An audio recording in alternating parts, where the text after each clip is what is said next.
അതെ, നമ്മളിവിടെ വന്ന വിവരം അച്ഛൻ അറിയരുത് കേട്ടോ. അച്ഛനെങ്ങാനും അറിഞ്ഞ ഇല്ല, ഞാൻ പറയില്ല. എന്നാ ഐശ്വര്യായിട്ട് സകല നാഗദൈവങ്ങളെയും മനസ്സിൽ ധ്യാനിച്ചുകൊണ്ട് ആ പൊത്തിനകത്ത് കൈയിട്ട് താക്കോലിങ്ങെടുത്തേ. ഈ പൊത്തിനകത്ത്? അതെ, ഈ പൊത്തിനകത്ത് കൈയിട്ട് താക്കോലിങ്ങെടുത്തേ.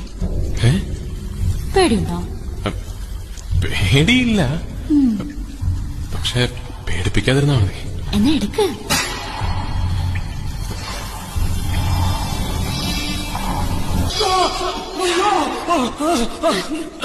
അപ്പൊ പേടിയില്ല അല്ലേ?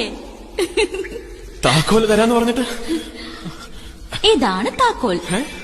ഈ വിരലിലൊന്ന് തൊടൂ. എന്തിന്? എന്റെ വിരൽ തുമ്പിൽ തൊട്ടാലേ നാഗമാണിക്യം സ്പർശിക്കാൻ പറ്റൂ.